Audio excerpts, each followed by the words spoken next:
زندگی میں کبھی بھی کسی شخص کے ساتھ بھی تعلق لالچ کا نہ بنائیں، ورنہ آپ ٹوٹ کے بکھر جائیں گے۔ سامنے والے کا کچھ نہیں بگڑے گا، آپ ٹوٹ کے بکھریں گے، اور رزلٹ کی امید کبھی نہ رکھیں۔ وفا ہوتی دو طرفہ ہے پر کرنی یک طرفہ چاہیے، یاد رکھ لیں۔ وفا ہوتی دو طرفہ ہے، کرنی یک طرفہ چاہیے۔ جو کہتا ہے نا سامنے والا کرے گا تو میں کروں گا، وہ بھی کچا ہے، وہ کمزور ہے، وہ ابھی پکا نہیں ہوا۔ وفا کرنی یک طرفہ چاہیے، تو کر، سامنے والا نہیں کرتا تو نہ کرے۔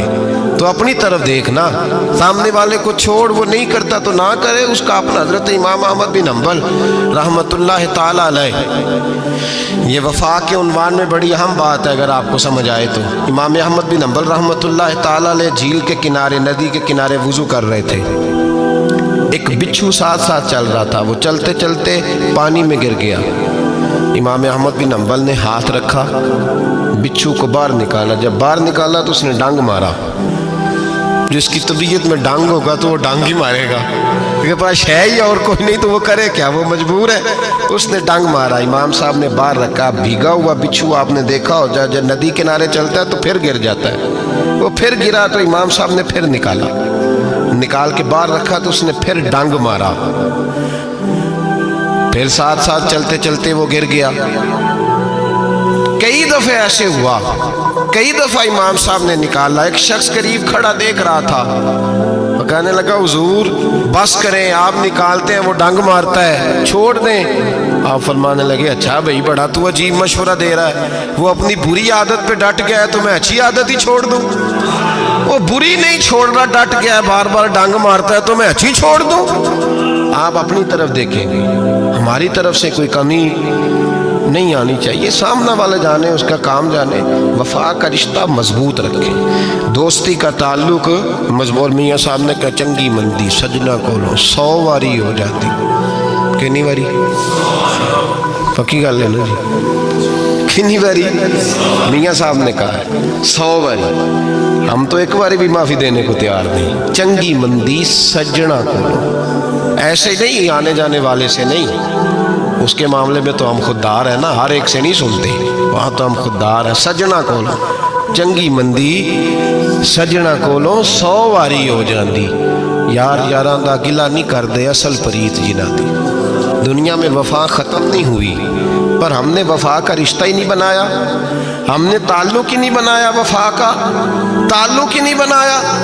میرے شیخ سے کسی نے پوچھا تو حضور آپ ہاتھوں میں ہاتھ لے کے بیعت کرتے ہیں؟ تو آپ فرمانے لگے وہ تو ادا ہے نا، وہ سنت ہے، لیے تو ہاتھوں میں ہاتھ ہی ہوتے ہیں، لیکن فرمایا جب کسی کو سامنے بٹھاتے ہیں تو اصل بات ہی ہوتی ہے کہ ہم دلوں میں دل لے کے بیعت کر رہے ہیں، ہم دلوں کو دلوں سے باندھ رہے ہیں، اور یہ وہ رشتہ ہے جو قبر کی دیوار کے اندر جا کے بھی دوبارہ کھلتا نہیں، یہ قائم ہی رہتا ہے۔ رشتے وفا کے پیدا کریں، خلوص کے پیدا کریں، للہیت کے پیدا کریں۔ میرے نبی پاک سید عالم صلی اللہ تعالی علیہ وسلم نے اس وفا کو آگے پھیلایا ہے۔ نبی پاک سید عالم صلی اللہ تعالی علیہ وسلم نے رشتوں کی مضبوطی کا حکم دیا ہے۔ عرض کی یا رسول اللہ صلی اللہ علیہ وسلم، صحابی نے پوچھا حضور مجھے سب سے زیادہ کس صدقے کا ثواب ملے گا؟ ترغیب و ترہیب میں حدیث موجود ہے، حضور کس صدقے کا ثواب سب سے زیادہ ہے؟ تو اللہ کے رسول نے فرمایا تیرا رشتہ دار ہو، تجھ سے ناراض ہو اور ضرورت مند ہو، تجھ سے ناراض ہو ضرورت مند ہو تیرا اپنا، اس کو تو اگر صدقہ دے گا تو اللہ تجھے سب سے زیادہ اجر عطا فرمائے گا۔ رشتوں کو نبھانے کے لیے جن ضرورتوں کی ضرورت ہوتی ہے، جن حاجتوں کی، ہم جو رشتے بناتے ہیں نا، ہمارے رشتے ہیں ضرورت کے، لالچ کے۔ جب تک لالچ پورا ہوتا ہے رشتہ ہوتا ہے، حالانکہ رشتے ضرورت کے نہیں ہونے چاہیے، رشتے عقیدت کے ہونے چاہیے، رشتے محبت کے ہونے چاہیے۔ اور روحانی زندگی میں اگر کوئی رشتہ لالچ کا ہو تو وہ تو 2 قدم نہیں چلتا، ٹوٹ جاتا ہے۔ عقیدت اور محبت اور احترام کا جو رشتہ ہوتا ہے وہ مضبوط ہوتا ہے، وہ ہمیشہ چلتا ہے، اس کے اندر پختگی ہوتی ہے۔ وفا اس رشتے کے اندر آتی ہے جس رشتے کے اندر کوئی لالچ۔ ہمارے زمانے کے اندر یہ شور ہو گیا ہے کہ کام پیارا ہے چم نہیں پیارا، اس شور نے رشتوں میں کمزوری ڈال دی ہے، دراڑیں پیدا کر دی۔ ہم لوگوں کو پیار ہو گیا ہے سامنے والا کتنا، اور جب تک ہمارے کام کا کوئی شخص رہتا ہے تب تک ہمارا تعلق بھی رہتا ہے، اور جب وہ ہمارے کام کا نہیں ہوتا تب تک ہمارا اس کے ساتھ تعلق ٹوٹ جاتا ہے۔ یاد رکھیے میرے بھائی، جب رشتے کی یہ بنیاد ہو نا، پھر اس میں وفا نہیں ہوتی، پھر اس میں وفا، آپ کہتے ہیں سامنے والا وفا نہیں کر رہا، تو بھائی وفا کی بنیاد ہی نہیں تھی یہ رشتہ، یہ بنیاد نہیں تھا وفا کی، وفا کی بنیاد نہیں۔ اللہ تبارک و تعالیٰ نے قرآن مجید میں صحابہ کی 2 قسمیں بیان کی اور فرمایا دونوں کے ساتھ میرا وعدہ ہے کہ میں دونوں کے ساتھ اچھا سلوک کروں گا۔ یہ سارے ستارے ہیں پر قسمیں 2 ہیں، قسمیں 2، قبل الفتح اور بعد الفتح۔ ایک قسم وہ ہے جو فتح مکہ سے پہلے کلمہ پڑھ کے مسلمان ہوئی، ان لوگوں کی درجہ اللہ کی بارگاہ میں زیادہ ہے۔ جو فتح مکہ کے بعد مسلمان ہوئے، اگرچہ وعدہ ان کے ساتھ بھی رب کریم کا ہے، سارے ستارے ہیں، سارے عظمت والے، لیکن چونکہ فتح کے بعد آئے تو ان کا وہ والا درجہ، ان کا درجہ زیادہ ہے جنہوں نے اسلام کی غربتوں سے پیار کیا، جنہوں نے بھوک سے پیار کیا، جنہوں نے بدر کی تنہائیوں سے پیار کیا، جنہوں نے احد کے پتھروں سے پیار کیا، ان کا درجہ شریعت میں زیادہ ہے۔ اگر آپ تعلق رکھتے ہیں نا، یاد رکھیں اتنی دیر کے جتنی دیر کام چلتا ہے، جتنی دیر ہمارا کسی دوست کے ساتھ تعلق ہے، تو یہ رشتہ کمزور ہے، اس میں وفا نہیں ہوگی اور کسی نہ کسی جگہ پہ ٹوٹ جائے گا، کسی نہ کسی جگہ پہ آ کے ختم ہو جائے گا۔ صوفیاء یہ کہتے ہیں کہ اولاد کے ساتھ بھی اس تمنا کا رشتہ نہ رکھو کہ وہ میری وفادار ہوگی اور میری وہ کل کو خدمت کرے گی، کمیٹی نہ ڈالو کہ یہ بچے ہیں تو بڑے ہوں گے تو میں آرام سے بیٹھوں گا تو میری پینشن لگ جائے گی، یہ روٹی کما کے لائیں گے، یہ تو کمیٹی ہے، اولاد تو نہ ہوئی، کمیٹی نہ ڈالو، چھوڑو اس چکر کو۔ اولاد فرما بردار اگر ہوگی تو اپنے فائدے کے لیے ہوگی۔ ہم نے اس سے یہ لالچ بھی، حضرت عبداللہ بن مبارک رحمۃ اللہ تعالیٰ علیہ فرماتے ہیں لالچ کے رشتے ہیں دنیا کے، لالچ کے۔ آپ کے انتقال کا وقت آیا تو اماں بڑا رو رہی تھی، عبداللہ بن مبارک رحمۃ اللہ علیہ اپنی اماں سے کہنے لگے اماں تو کیوں روتی ہے، تیرے تو اور بھی بیٹے ہیں، تو میرے بعد لوارث تو نہیں ہو جائے گی، آخری وقت ہے، نزع کا عالم، اماں تو کیوں روتی ہے، اور بھی بیٹے ہیں؟ تو اماں کہنے لگی بیٹا اور بھی بیٹے ہیں پر جس طرح کا دھیان تو رکھتا تھا وہ نہیں رکھتے، جس طرح وقت پہ دوائی تو لا کے دیتا تھا وہ نہیں لا کے دیتے، جس طرح تو میرے کھانے پینے کا خیال رکھتا تھا وہ۔ کہنے لگے اچھا اماں اس کا مطلب ہے تو مجھے نہیں رو رہی، تو اپنی ضرورتوں کو رو رہی ہے کہ روٹی کون دے گا، کھانا کون لائے گا، دوائی، میں سمجھا تھا شاید مجھے رو رہی ہے۔ بیوی سے پوچھا تو کیوں رو رہی ہے، تو کہنے لگی تیری وجہ سے میری بادشاہی تھی، تو موجود ہے تو خاندان میں، معاشرے میں میرا ایک وقار ہے، تیرے بعد تو بیوہ کی زندگی ہوگی۔ آپ فرمانے لگے اوہو میں سمجھا تھا شاید مجھے رو رہی ہے، تو اپنے وقار کو رو رہی ہے۔ بیٹوں اور بیٹیوں سے پوچھا تمہاری آنکھوں میں کیوں آنسو چھلکتے ہیں؟ کہنے لگے ابا جس پیار سے باپ شادی کرتا ہے دوسرا کوئی نہیں کر سکتا، اور جس محبت سے باپ لا کے کما کے دیتا ہے دوسرا کوئی نہیں دے سکتا۔ فرمانے لگے اوہو میں سمجھا تھا مجھے رو رہے ہو، تم تو شادیوں کو رو رہے، میرے ساتھ تو تعلق ہی نہیں۔ پھر عبداللہ بن مبارک رونے لگے، اب پھوٹ کے روئے۔ کسی نے کہا آپ کیوں روتے ہیں؟ فرمایا آج سمجھ آئی ہے میرے ساتھ اگر بے لوث رشتہ ہے تو یا خدا کا ہے یا محمد مصطفیٰ کا ہے صلی اللہ علیہ وسلم، آج سمجھ آئی ہے۔ وہ میں نے جن کے ساتھ تعلق مضبوط کیا ہی نہیں، کبھی فجر چھوڑی، کبھی زور چھوڑی، کبھی یہ رہ گیا، کبھی وہ رہ گیا، کبھی داڑھی کا پروگرام بنا، کبھی رہ گیا، جن کے ساتھ میں کمزور تھا وہ میرے ساتھ مضبوط تھے، اور جن کے ساتھ میں مضبوط تھا ان کا میرے ساتھ کیا حال تھا۔ یہ کمزوری ہے رشتوں میں، وفا نہیں۔ ہمیں تو بھائی کام پیارا ہے، چم نہیں، بالکل۔ بچے شکایت کرتے ہیں، کہتے ہیں ابا کماؤ پتر سے پیار کرنے لگا ہے، بچے شکوا کرتے ہیں، کہتے ہیں جو آدمی جیب میں زیادہ پیسے ڈالتا ہے ابا جی کا پیارا ہے۔ باپ شکوا کرنے لگے ہیں، کہتے ہیں میں مالدار ہوتا تو میرے بچے بھی فرما بردار ہوتے۔ رشتوں کو روح کا رشتہ بنائیں، وفا کا رشتہ بنائیں، وفا کا۔ کتے کا ذکر قرآن پاک میں آیا ہے، اس لیے آیا ہے کہ اس نے اللہ کے ولیوں سے وفا کی تھی، اسی آیا ہے کہ اس نے اللہ کے ولیوں کے ساتھ وفاداری کی تو اللہ نے اس کا ذکر قرآن میں۔ رشتے لگانے کا لوگوں کو بہت شوق ہے، حالانکہ رشتہ لگانا اتنا مشکل نہیں جتنا نبھانا مشکل ہے۔ ہم ساری زندگی یہ ثابت کرنے کی کوشش کرتے رہتے ہیں کہ ہمارا جو فلاں آدمی سے تعلق ہے وہ بڑا مضبوط ہے، ہم یہ بتاتے رہتے ہیں کہ مجھے تجھ سے بڑا پیار، اور بتانا بھی چاہیے۔ نبی پاک صلی اللہ علیہ وسلم نے فرمایا جس سے محبت ہو اسے بتایا کرو کہ مجھے تجھ سے محبت ہے، تاکہ وہ بھی تم سے پیار کرے۔ یہ بتا دینا چاہیے، لیکن بتانے کا حکم ہے، ساری زندگی ثابت کرنے کا حکم نہیں۔ ہم ساری زندگی یہ ثابت کرتے رہتے ہیں کہ میں بڑا فرمانبردار ہوں آپ کا، میں بڑا تابعدار ہوں، میں آپ سے بڑی محبت کرتا ہوں، یہ ثابت کرتے رہتے ہیں۔ رشتے نبھانے سے بات بنتی ہے، ثابت کرنے سے بات نہیں بنتی۔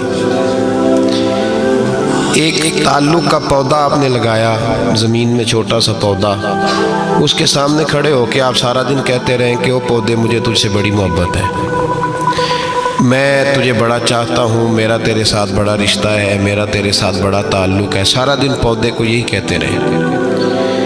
اور چھوٹے سے پودے، مجھے تجھ سے بڑا پیار ہے، میں رات بھی تجھے خواب میں دیکھ رہا تھا، کل بھی مجھے تو یاد آ رہا تھا، پرسوں بھی مجھے تو یاد آ رہا تھا، تو اس سے وہ پودا پروان نہیں چڑھے گا۔ پروان چڑھانے کے لیے اسے پانی دینا ضروری ہے، پروان چڑھانے کے لیے اسے جڑی بوٹی سے بچانا ضروری ہے، اسے پروان چڑھانے کے لیے اس پودے کو دھوپ اور چھاؤں مناسب فراہم کرنا ضروری ہے۔ سارا دن ثابت کرنے سے پودا پروان نہیں چڑھے گا۔ میرے بھائی، رشتے بتانا چاہیے، ضروری ہے، نبی پاک صلی اللہ علیہ وسلم نے حکم دیا۔ ہم سارا دن ثابت کرتے رہتے ہیں، لیکن رشتے پروان چڑھانے کے لیے جس پانی کی ضرورت ہوتی ہے، جس دھوپ چھاؤں کی ضرورت ہوتی ہے، رشتوں کے بیچ جو جڑی بوٹی آ رہی ہوتی ہے اسے کاٹنے کی جو ضرورت ہوتی ہے، وہ کام ہم کرتے نہیں۔ ثابت کرنے سے رشتے مضبوط نہیں ہوتے، چاہے روزانہ آپ ملاقات کر کے ثابت کریں کہ مجھے پیار بہت زیادہ ہے، رشتے عمل کرنے سے مضبوط ہوتے ہیں۔ ایک بادشاہ تھا، بادشاہ جو ہوتے تھے ان کے اپنے اپنے مزاج ہوتے تھے۔ اس بادشاہ نے 4 5 6 کتے رکھے ہوئے تھے، اور کتے بڑے بڑے کتے تھے، اور بڑے وہ خون خار کتے تھے، چیر پھاڑ کھا جاتے تھے، شیر جتنے ان کے قد تھے۔ بادشاہ تھوڑا سا کسی آدمی سے ناراض ہوتا نا، تو ایک بہت بڑے پنجرے کے اندر ایک بہت بڑا سلاخوں کا گھر اس نے بنایا ہوا تھا، اس میں کتے ہوتے تھے، اور کتے کو جب باندھ کے رکھا جاتا ہے تو زیادہ زہریلا ہو جاتا ہے، وہ زیادہ اس کے اندر کرواہٹ آتی ہے، زیادہ کاٹتا ہے۔ اس نے قید کیے ہوئے تھے، کتے تو بڑے زہریلے تھے۔ جس آدمی سے بادشاہ تھوڑا سا ناراض ہوتا نا، تو وہ کتے کے آگے اس آدمی کو ڈالتا، کتے اس کو چیر پھاڑ کے کھا جاتے۔ یہ سزا تھی، لوگوں کو پتا تھا۔ بادشاہ کے وزیر نے بڑی خدمت کی بادشاہ کی، 35 سال تک نوکری کی، لیکن ہر سورج نے غروب تو نہیں ہوتا ہے نا، ہر چاند نے ڈھلنا بھی ہوتا ہے۔ اب بوڑھا ہونے لگا، وہ جو مضبوط حافظہ تھا وہ کمزور ہونے لگا، ہلکی ہلکی غلطی۔ بادشاہ مزاج کا بادشاہ تھا، پر نہیں سمجھ میں آیا، تو میں نے کہا کہ لوگ کہتے ہیں ہمیں کام پیارا ہے، چم نہیں، تو رشتہ وفا کا تھا ہی نہیں۔ وزیر سمجھنے لگا کہ اب نہ میں بھی غلطیاں کرنے لگا ہوں، تو ایسا نہ ہو کسی دن میں بھی ان کتوں کا شکار ہو جاؤں۔ اس نے بادشاہ سے کہا کہ بادشاہ، مجھے آہستہ آہستہ معذرت کرنے لگا، قدم ہٹانے لگا کہ مجھے چھٹی دے دی جائے، اب میں بوڑھا ہو گیا ہوں۔ لیکن اس نے کہا نہیں، جب تک میری طبیعت نہیں مانتی تم نہیں جا سکتے۔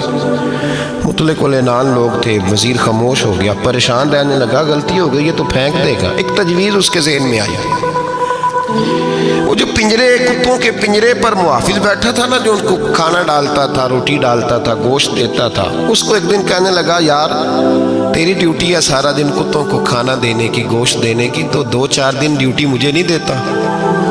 تو لے لے، میں تو پہلے پریشان ہوں، سارا دن ان کی دیکھ بھال کرتا ہوں۔ اس نے کچھ تھوڑا سا گوشت لیا، پنجرے کے باہر کھڑے ہو کے کتوں کو ڈالا۔ اگلے دن تھوڑی روٹیاں لے آیا، کتوں کو ڈالی۔ 2-4 دن، ہفتہ، مہینہ، سال بھر، جتنا اس کو موقع ملا وہ دن بھر خدمت کرتا۔ بس وقت ایک دن آ گیا، بادشاہ کو کوئی بات اچھی نہ لگی۔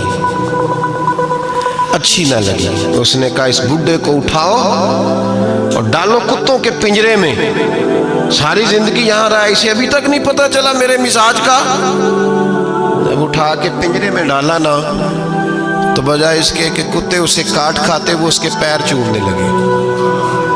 وہ پیر چومنے لگے، ہاتھ چومنے لگے، چاٹنے لگے۔ تو بادشاہ اب سامنے کھڑا تھا نظارہ دیکھنے کو کہ چیر پھاڑ کرتے تو خوش ہوا کرتا تھا، خونخوار درندے جیسی اس کی طبیعت ہو گئی۔ جب دیکھا وہ پیار کر رہے ہیں تو بادشاہ وزیر سے کہنے لگا یہ کیا ہے؟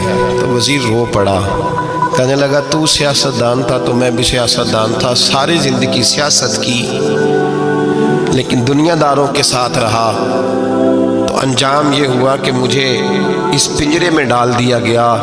دیکھ تو بہت بڑا سیانہ تھا اور میں بھی سمجھدار تھا، وزیر رہا، لیکن ہمارا روح کا رشتہ نہ بن سکا۔ ارے ہم سے تو یہ کتے ہی اچھے نکلے۔ تیری 40-35 سال خدمت کی تو تو نے کتوں کے آگے ڈال دیا، انہیں تو چند مہینے روٹی ڈالی ہے، میرے وفادار ہو گئے۔ چند مہینے روٹی، جنہ تنا وچ عشق نہ رچیا، کتے او نہ تھی چنگے۔ جنہ تنا وچ عشق نہ رچیا، کتے او نہ تھی چنگے۔ مالک دے کر راکھی کر دے، صابر بھوکے ننگے۔ اور بابا بلے شاہ صاحب فرماتے ہیں تو راتی جاگے تے شیخ صدا میں، راتی جاگ دے کتے تے تیتھوں اتے، مالک دا در مول نہ چھڑ دے، پاویں مارو 100 جتے تے تیتھوں اتے، رکھا سکھا کھا دنے جار رکھاں وچ ستے، تیتھوں اتے ایک برکی دا قدر پچھانن، پاویں مالک ہو من ستے۔ ایک برکی دا اوپر کھڑے ہو کے کام نہیں کرانا پڑتا کہ میں کھڑا رہوں گا تو کام صحیح ہوگا، جاؤں گا تو نہ۔ ایک برکی دا قدر پچھانن، پاویں مالک ہو من ستے۔ پھر اپنے آپ کو مخاطب کیا، کہنے لگے اٹھ بلیا، چل یار منا لے نہیں تے بازی لے گئے نہیں کتے۔ اٹھ بلیا، چل یار منا لے نہیں تے بازی لے گئے نہیں، جلدی کر اٹھ جا، یہ تو آگے گزر گئے تجھ سے۔ بھائی یاد رکھو، رشتہ وفا کا ہو تو قائم رہتا ہے اور بے وفائی کا ہو تو ٹوٹ جاتا ہے۔ مدینے کے محبوب سید عالم صلی اللہ علیہ وسلم نے مکہ فتح کیا، شور ہو گیا، اذا جاء نصر اللہ والفتح، فتح ہو گئی، ان فتحنا لک فتحا مبینا کے جلوے نظر آنے لگے۔ آج عرب کا نقشہ بدل گیا، حالات تبدیل ہو گئے، دنیا بدل گئی۔ محبوب پاک سید عالم صلی اللہ علیہ وسلم اس شان سے مکے میں داخل ہوئے کہ ہر کونے سے نبی پاک کے نام کے نعرے بلند ہونے لگے۔ ابھی 10 سال پہلے نبی پاک روتے ہوئے مکے سے نکلے تھے، 10 سال قبل روتے ہوئے گئے تھے اور 2 غلام حضور کے ساتھ تھے۔ آج اسی مکے میں حضور آئے ہیں تو لگتا ہے پہاڑ اور پتھر بھی میرے رسول کے نعرے لگا رہے ہیں۔ تو ایک عروج ہو گیا، حالات ایک نیا رخ اختیار کر گئے، اور مکہ مکرمہ کے اندر اللہ تبارک اب تو احاطہ بڑا ہو گیا ہے، مطاف بہت بڑا ہو گیا ہے، حرم شریف کی مسجد کو وسعت دے دی گئی ہے، لاکھوں لوگ آ سکتے۔ اس وقت جب 10,000 لوگ آئے نا تو سیرت نگار کہتے ہیں یوں لگا جیسے درختوں پہ بھی لوگ چڑھے ہوئے، پہاڑوں پہ بھی لوگ ہیں، اتنا مجمع تھا۔ کہاں 2-3 لوگ اور کہاں ہزاروں کا اجتماع۔ میرے نبی پاک صلی اللہ علیہ وسلم نے طواف کیا اونٹنی پہ بیٹھ کے کعبے کا، پھر میرے محبوب تشریف لائے اور حضور نے خانہ کعبہ کا دروازہ کھولا، پھر میرے نبی پاک نے بت توڑے، پھر میرے محبوب نے خانہ کعبہ کے دروازے میں کھڑے ہو کے خطبہ ارشاد فرمایا، پھر میرے رسول پاک صلی اللہ علیہ وسلم کے جلوے زمانے نے دیکھے۔ ان سارے حالات میں دنیا نے ایک وفا کا عجیب منظر دیکھا کہ اس موسم بہار میں نہ تو آواز حضرت ابو بکر کے نام کی بلند ہوئی، نہ عمر فاروق اور نہ مولا علی کے نام کی بلند ہوئی۔ اس مجمع عام میں